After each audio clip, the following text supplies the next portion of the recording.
ఆంధ్రప్రదేశ్లో కానీ భారతదేశంలో కానీ ఇక్కడ జనసేన, టీడీపీ, భారతీయ జనతా పార్టీ కూటమి ఆంధ్రప్రదేశ్లో, అలాగే భారతదేశంలో ఎన్డీఏ రెండు కూడా బ్రహ్మాండమైన విజయం సాధిస్తున్నాయి. ఏదైతే ముందు నుంచి కూడా ప్రధానమంత్రి నరేంద్ర మోడీ గారు 400 సీట్లు పైచిలుకు అన్నారో, ఈరోజు భారతదేశంలో క్రెడిబిలిటీ ఉన్నాయి. ఆల్ ఎగ్జిట్ పోల్స్ ఎక్కడ కూడా తేడా లేకుండా అవే చెప్తున్నాయి. ఆంధ్రప్రదేశ్లో కూడా ఈ 5 సంవత్సరాలు జగన్మోహన్ రెడ్డి వైఎస్ఆర్ కాంగ్రెస్ పార్టీ ప్రభుత్వం చేసిన నేరాలు, ఘోరాలు, ప్రజా వ్యతిరేక విధానాలు, దౌర్జన్యాలు, అక్రమాలు, అవినీతి ఏదైతే ప్రజలు చూసి విసిగి కసిగా ఓట్లేశారని ముందు నుంచి మేము చెప్తున్నాం. నిన్న ఎగ్జిట్ పోల్స్లో అదే నిజమైంది. ఏది ఏమైనా కానీ ఇటు తెలుగుదేశం పార్టీ కార్యకర్తలకు, నాయకులకు, జనసేన పార్టీ కార్యకర్తలు, నాయకులకు, ముఖ్యంగా పవన్ కళ్యాణ్ గారికి, అలాగే భారత ప్రధాని నరేంద్ర మోడీ గారికి, అమిత్ షా గారికి, పార్టీ అధ్యక్షుడు నడ్డా గారికి, భారతీయ జనతా పార్టీ కార్యకర్తలకు, నాయకులకు, మాకు ఏదైతే మేము ప్రజలకు చెప్పాలనుకున్నది మీడియా ద్వారా చేరవేశారో మీకు అందరికీ కూడా ప్రత్యేక ధన్యవాదాలు తెలుపుకుంటూ, నేను ముఖ్యంగా ఒకటే చెప్తున్నా, రేపు 4వ తారీఖు కౌంటింగ్ ఉంది. కౌంటింగ్లో అందరూ కూడా, మా ఏజెంట్లందరూ కూడా జాగ్రత్తగా ఉండాలి. ఎందుకంటే పోస్టల్ బ్యాలెట్స్ గురించి మనం చూస్తున్నాం. సజ్జల రామకృష్ణారెడ్డి ఏ విధంగా వ్యాఖ్యలు చేశాడు, రెచ్చగొట్టే విధంగా వ్యాఖ్యలు చేశాడు. ఎవరు కూడా తొందరపడద్దు, అందరూ ఓపికగా ఉండండి. మేమంతా కూడా క్యాండిడేట్లు 7 మంది అసెంబ్లీ క్యాండిడేట్లు కానీ పార్లమెంట్ నుంచి కంటెస్ట్ చేసిన నేను కూడా అక్కడే కౌంటింగ్ దగ్గరే ఉంటాం. ఆఫీసర్లతో ఎప్పటికప్పుడు మాట్లాడతాం.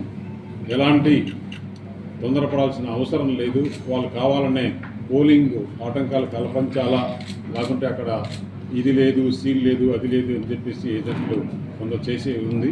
అవన్నీ కూడా ఏం లేదు, మేము అక్కడే ఉంటాం కాబట్టి ఏజెంట్లు కూడా ఎవరు తొందరపడద్దు, ఓపికగా ఉండాలి. కౌంటింగ్ అయిపోయి లాస్ట్ స్టేజ్ సర్టిఫికేట్ తీసుకొని కౌంటింగ్ క్లోజ్ అయ్యేంత వరకు కూడా ప్రతి ఒక్క ఏజెంట్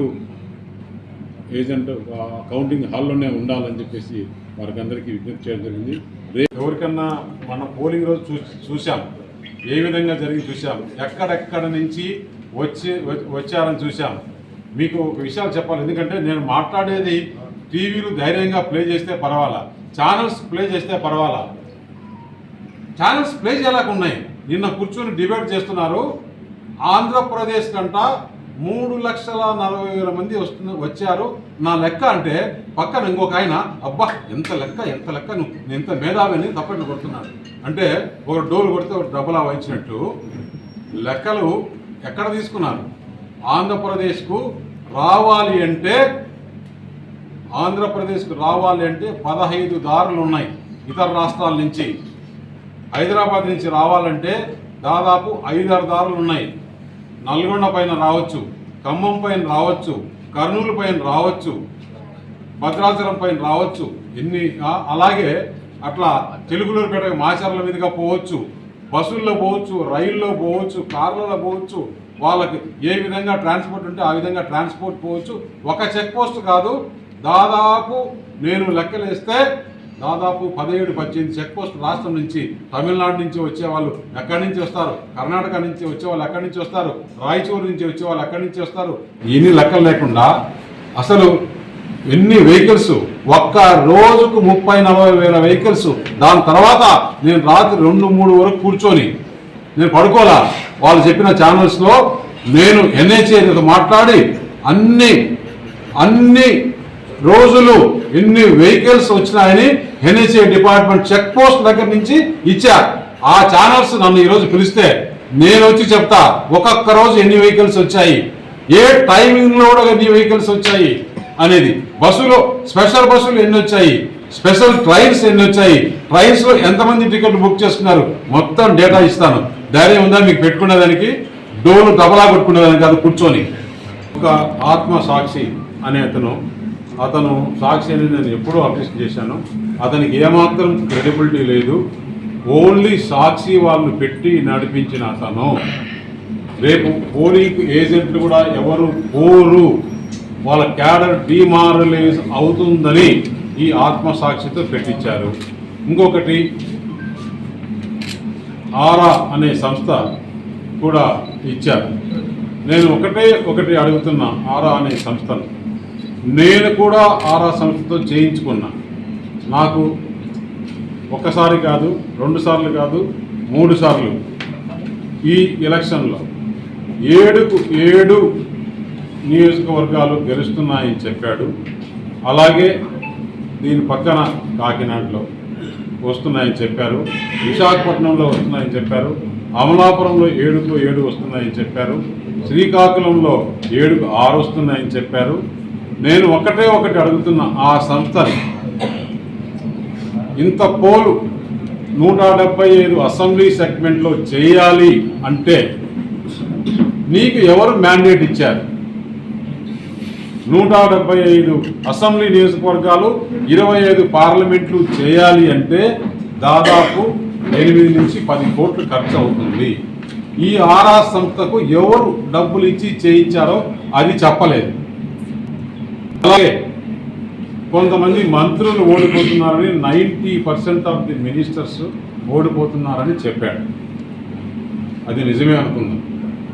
దాంట్లో అతను చాలా తెలివిగా, టెక్నికల్గా కొంతమంది మంత్రులు అతి స్వల్ప తేడాతో గెలుస్తున్నారు అని చెప్పాడు.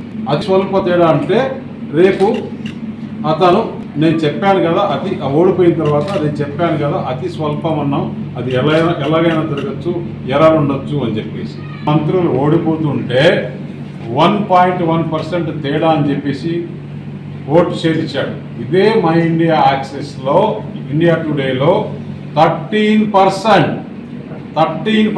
ఒకవేళ ఎర్రర్ ఏదన్నా 2%, 1%, 3% ఉన్నా కూడా ఆంధ్రప్రదేశ్ రాష్ట్రంలో ఈ కూటమి స్వీప్, అంటే మామూలుగా అయితే తుఫాను కూడా కాదు ఇది. నేను పోలింగ్ సరళి చూసి నేను మీడియాతో మాట్లాడినా, మళ్ళీ ఆ రోజు ఎగ్జిట్ పోల్ రోజు మాట్లాడతానని చెప్పినా, అందుకే ఈ రోజు మీతో మాట్లాడదామని ఇక్కడికి వచ్చా. ఆ రోజు మీరు అందరూ చూసింటారు, పోలింగ్ దగ్గర ఎక్కడెక్కడ నేను బూతుల దగ్గర నుంచి బయటకు వచ్చి ఇది తుఫాను కాదు సునామీ అని చెప్పాను. అదే ఈరోజు రుజువైంది. ఇంకా సునామీ కన్నా కూడా పెద్దది ఏదైనా ఉంటే అదే అవుతుందని చెప్పేసి రేపు 4వ తారీఖు మనందరం మళ్ళీ ఇక్కడే కూర్చుందాం, మాట్లాడుకుందాం. దేనికైనా కానీ ఒక లిమిట్ ఉంది. ప్రజాస్వామ్యంలో ప్రజలకు జరగబోయే వాస్తవాలు చూపించాలి. మీ దగ్గర అక్కడి నుంచి ఉంది, నాకు నోరు ఉంది, నేను ఒక 4గురిని పెట్టుకున్నా, నాకు డోలు కొట్టేవాళ్ళని, వాళ్ళు చెప్తేనే సరిపోతుంది అనుకుంటారా?